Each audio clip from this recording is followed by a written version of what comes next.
میرے عزیز مجھے بتلائیے، آج شب قدر ہے، ہر بندہ کہتا ہے پتہ نہیں کب مر جانا ہے، کب جانا ہے۔ آج شام شب قدر تھی، میں نے کچھ سنگیوں سے کہا کہ سارے سوئیں گے تم نہ سونا، آج تمہارے لیے قانون مختلف ہے، تم نے صفائی کرنی ہے، مسجد کی بندوبست کرنے ہیں، لوگوں نے آنا ہے، ایک رات کا انتظام کرنا ہے، تو اس کی تیاری ہو رہی ہے۔ کبھی قبر والے کے سرانے جا کے پوچھو تو صحیح کہ تو کتنے عرصے سے اس قبر میں، پوچھو تو صحیح۔ اور درجنوں اور بیسیوں قبریں ایسی ہیں، بیسیوں قبریں جن پر جا کے کھڑو ہو تو پتہ لگتا ہے کہ مدتیں بیت گئیں، کوئی فاتحہ پڑھنے نہیں آیا، مدتیں گزر گئیں، کوئی فاتحہ پڑھ، شہر خاموشاں ہے، جن کو پالا پوسا تھا ان کا بھی اب وقت نہیں نکلتا۔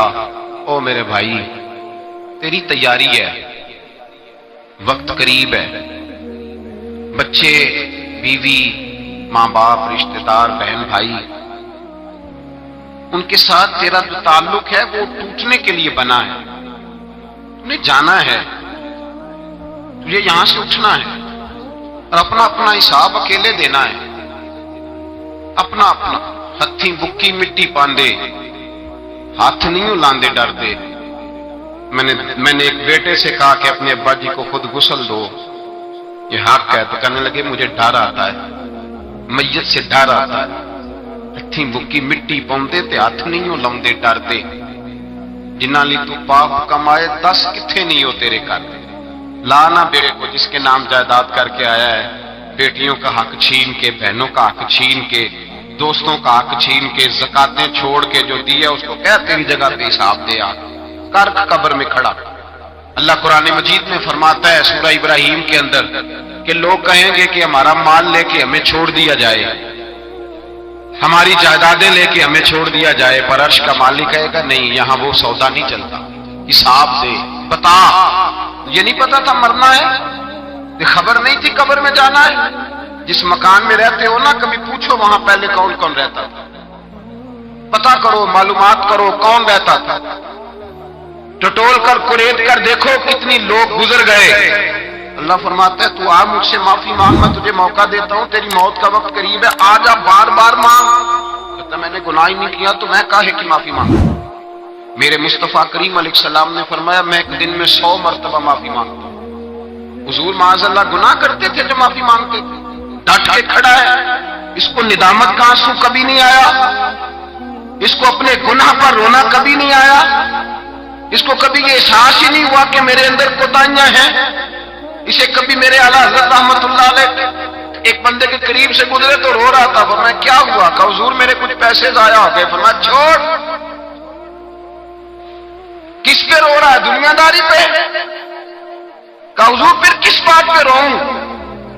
فرمایا رویا کر کہ تیری نمازیں پوری نہیں، رویا کر کہ تیرے باپ مرشد اور استاد تجھ سے پورے راضی نہیں، رویا کر اس بات پر کہ تو حقوق پورے نہیں ادا کر پایا، رویا کر کہ جو تیرا منصب تھا تو اس کا حق نہیں ادا کر سکا۔ وہ کہنے لگا حضور میں کوشش کرتا ہوں، مجھے اس بات پہ رونا آتا ہی نہیں۔ تو آپ فرمانے لگے چل پھر اسی پہ رو لے کہ تجھے اللہ کی بارگاہ میں رونا ہی نہیں آتا، اس پہ رو۔ یہ تھوڑی رونے کی بات ہے کہ چھوٹی سی دنیا داری کے لیے تو تڑپ اٹھتا ہے، سسکتا ہے، آہیں بھرتا ہے، اور تجھے اس مالک کے لیے رونا ہے، پھر اس پہ رو لے۔ یہ بھی تو مقام رونا ہے، رو اپنی سعادت پہ، خیال ہی نہیں کبھی آیا۔ تو پھوٹ پھوٹ کے روتا ہے دنیا داری کے لیے، مال و دولت کے لیے، جاہ و منصب کے لیے، اس پہ رویا کر کہ تجھے یہ خیال ہی نہیں کہ میں نے جانا ہے۔ میرے مصطفیٰ کریم سید عالم نور مجسم صلی اللہ تعالی علیہ وآلہ وسلم نے جو حسن، جو رنگ، جو انداز اپنے غلاموں کو دیا تھا، اس انداز کو سمجھیں۔ حضرت عمر فاروق رضی اللہ تعالیٰ عنہ آپ تشریف فرما تھے، مولا علی شیر خدا تشریف فرما تھے، حضرت ابو ہریرہ تشریف فرما تھے، تو حضرت ابو بکر صدیق کا دور خلافت تھا، جناب ابو بکر صدیق رضی اللہ تعالیٰ عنہ نے کہا پانی تو لانا، پیاس لگی ہے پانی تو لانا۔ تو خلیفہ تھے، امیر تھے، ذاتی طور پہ بڑے مالدار تھے، ایک ساتھ ٹھنڈا دودھ لے کے آئے. کہا حضور دل کرتا ہے آپ دودھ پی لے پانی کی جگہ. حضرت ابو بکر صدیق نے دودھ پکڑا, منہ کے قریب کیا تو آنکھوں سے آنسو برس پڑے, تڑپ اٹھے, روئے. حضور کیا ہوا؟ فرمانے لگے جس رسول سے سوال نہیں ہونا تھا انہوں نے تو اتنی نعمتیں استعمال نہیں کی, ابو بکر تو سوال ہونا ہے, اس سے تو پوچھا جانا ہے نعمتوں کے بارے میں. تو میں لے جاؤ دودھ نہیں مجھے پانی دو, پتہ نہیں میں کتنا وقت میرا باقی ہے تو میں اتنا بوجھ نہیں اٹھا سکتا. احساس تھا یار چلو کبھی کبھی صحیح یہ احساس پیدا تو ہونا چاہیے نا کہ میں سویرے سے لے کر شام تک جب میں سوتا ہوں تو سوچ کے, جب بندہ سوتا ہے تو کوئی سوچ ہوتی ہے اس کے ذہن میں, کچھ نہ کچھ سوچ رہا ہوتا ہے. مجھے بھی پتا ہے میں سوتے ہوئے کیا سوچتا ہوں, آپ کو بھی پتا ہے. اور جب سویرے پہلی دفعہ آنکھ کھلتی ہے تو پھر بھی کچھ سوچ ہوتی ہے بندے کے ذہن میں. مجھے بھی پتا ہے میں جب اٹھتا ہوں تو سوچ کیا ہوتی ہے, تو آپ کو بھی پتا ہے. حضرت امام اعظم ابو حنیفہ رحمۃ اللہ تعالی علیہ فرمایا کرتے تھے کہ جب سونے لگو تو یہ سوچ کے سویا کرو کہ پتہ نہیں اٹھنا ہے کہ نہیں. کلمہ پڑھ کے توبہ کر کے ایمان کی تجدید کر کے اور اللہ کی بارگاہ میں عرض کر کے میں نہ اٹھا تو میرا حساب آسان کرنا, معافی مانگ کے سویا کرو. اور جب سو کے اٹھو تو یہ سوچا کرو کہ اس نے مہربانی کی ہے, مجھے ایک موقع اور دیا ہے زندہ رہنے کا. نیند موت کی بہن ہے. اللہم باسمی کا اموت واحیا. حضور نے فرمایا جب سونے لگو تو کہا کرو کہ اے اللہ میں تیرے نام پہ زندہ ہوتا ہوں اور تیرے نام پہ مرتا ہوں. نیند موت ہے. اسی طرح ایک دن سو جاؤ گے, پکے سو جاؤ گے. بھائیو شب قدر ہے, یہ تو معافی مانگنے کی رات ہے. پر میں تو اب یہ سوال پوچھتا ہوں کہ گناہگار ہی کوئی نہیں تو معافی کون مانگے گا؟ ہم نے تو اپنی زندگی پر بہانوں کا, ہیلوں کا, جھوٹ کا, ملمہ سازی کا ایسا ورق چڑھایا ہے چاندی کا کہ ہم تو سارے نیکوکار پرہیزگار لوگ ہیں اللہ ماشاء.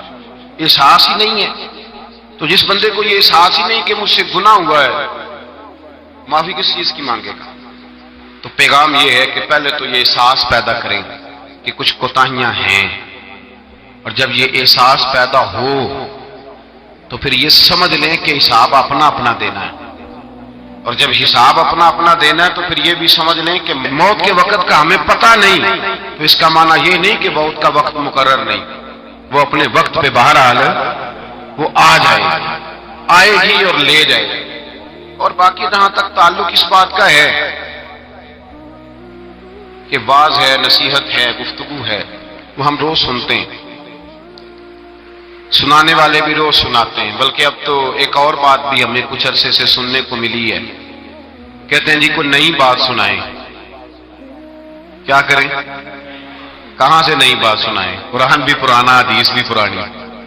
نئی بات, کوئی نئی بات نہیں, کوئی نئی بات نہیں انہوں نے سنائی. تو بھائی سوال یہ ہے کہ آپ یہ بتائیں کہ پرانی پہ عمل ہو گیا ہے؟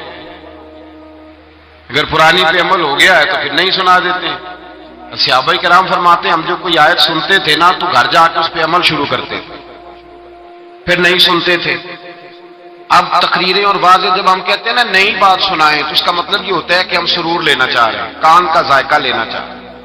عمل کرنے کے لیے نا نبی پاک صلی اللہ علیہ وسلم سے کسی نے کہا تھا حضور میں نصیحت حاصل کرنا چاہتا ہوں تو کچھ بتائیں. تو میرے محبوب علیہ السلام نے فرمایا نصیحت حاصل کرنے کے لیے موت کا لفظ ہی کافی ہے. موت کا لفظ. داؤد تائی کے پاس ہارون رشید نے جا کے پوچھا تھا کہ حضرت کوئی نصیحت کریں, تو فرمانے لگے تیرا باپ کہاں رہتا ہے؟ تو ہارون رشید کہنے لگے بغداد کے قبرستان میں. تو کہا تیری اماں کا وہیں ہے, بیوی بچے کا جو رخصت ہو گئے بہن بھائی وہ بھی سارے وہی ہیں. تو فرمانے لگے تو نے اتنے جنازے پڑھے ہیں, اتنے لوگ اٹھائے ہیں, میں تجھے کیا نصیحت کروں, میں تجھے کیا نصیحت کروں؟ میرے بھائی اپنے اوپر اس احساس کو طاری کریں. اس احساس کو ہمارے زمانے میں ہمارا یہ مزاج ہو گیا ہے کہ ہم نے دوسروں کی اصلاح کا بیڑا اٹھا لیا. ہم لوگوں کی اصلاح کرنے نکل کھڑے ہو. ہر آدمی سامنے والے سے نقص نکال کے اپنی خوبیاں بیان کر رہا ہے اور کہہ رہا ہے کہ سامنے والا سیانا ہو جائے. بلکہ میں یہ کہا کرتا ہوں کہ اب لوگوں کو اپنی دنیا کی اور دوسروں کے دین کی بڑی فکر ہے. دوسروں کو لوگ پیغام دیتے ہیں کچھ رعایت کر جا، مرنا بھی ہے، قبر میں بھی جانا ہے. تو بھائی تو بھی کچھ تھوڑا سا سیاںا ہو جا، تو نے بھی مرنا ہے. اب دوسروں کو قرآن و حدیث رہ گیا ہے اپنے نفع کے لیے استعمال کرنے کو، کہ کسی کو جب قائل کرنا ہو تو اس کو کہا کہ ایک صاحب نے کہا مجھ سے ایک دفعہ کہ مسجد کھل جائے گی. میں نے کہا کیا ہوا؟ کہنے لگے قسم ایک ہے اس کے لیے مسجد آنا ہے. تو میں نے کہا اس کام کے لیے مسجد نہیں کھولتے. مسجدیں تو نماز پڑھنے کے لیے ہیں کہ ہمارے ذاتی فیصلے دنیا داری کے قسمیں اٹھانے کے لیے؟ یا تو دین نافذ کرو نا، تو پھر دین کے مطابق فیصلہ کر لو. مسجدیں اس لیے رہ گئی ہیں کہ چلو چل مسجد بڑھ مسیطیں دے صاحب، اس کام کے لیے مسجد ہے.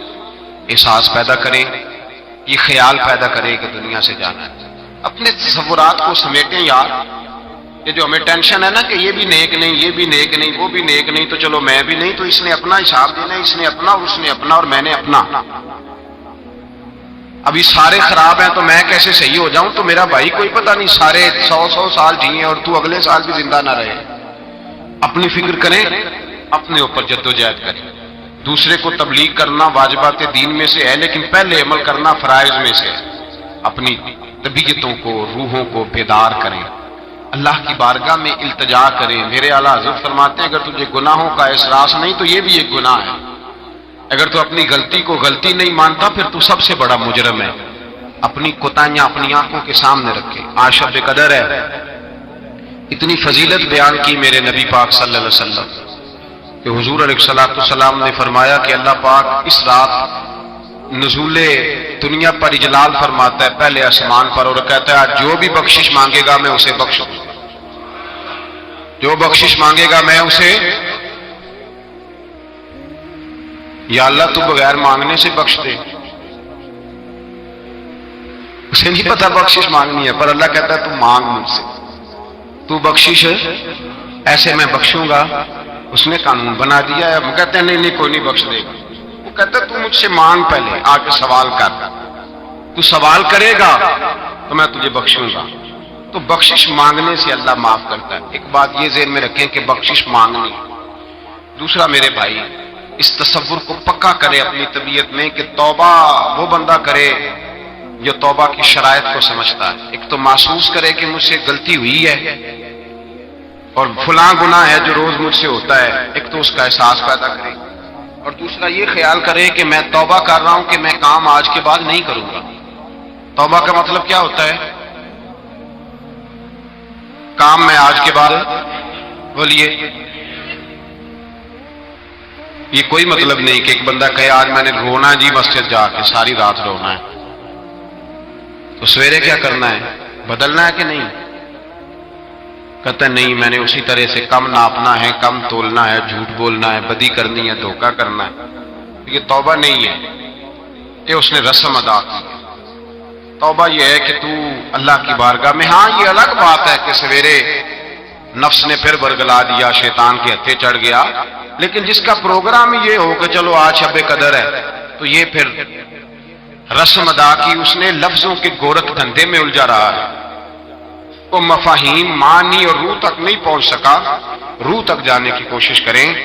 اپنے گناہ اعلیٰ حضرت رحمۃ اللہ تعالی علیہ فرماتے ہیں کہ تیری توبہ تب ہے کہ جب جس گناہ سے تو توبہ کر رہا ہے نا، سویرے پھر بندہ کوئی تجھے اس گناہ میں دوبارہ مبتلا نہ دیکھے. رسم نہ ادا کرنا، جھوٹ نہ بولنا. ایک تو احساس پیدا کرنا. سچ مچ میں کہا کرتا ہوں کہ اللہ سے رزق بھی مانگیں، شہرت، عزت، دولت بھی مانگیں، لیکن شب برات اور شب قدر کی رات صرف اس سے بخشش کا سوال کریں اور احساس یہ پیدا کریں کہ اللہ تو مجھے بخش دے. یہ توجہ کے ساتھ، انہماک کے ساتھ. ساری راتیں تو ہم جاگتے نہیں، کبھی کبھی جاگتے ہیں، بیدار رہتے ہیں. تو جو بیداری کے راتیں ہوں پھر صحیح طریقے سے بیدار رہنا چاہیے. توجہ ہٹا کے ہر چیز سے، چھوڑ چھاڑ، جبر کرے. حضرت ابو بکر فرمایا کرتے تھے کہ اگر تجھے رونا نہیں آتا تو رونے جیسا منہ ہی بنا لے، اچھوں کی نقل بھی اچھی ہو، شکل ہی بنا لے اس طرح کی جو اس کی بارگاہ میں پیش ہونے والی ہو. رسم نہیں ادا کریں.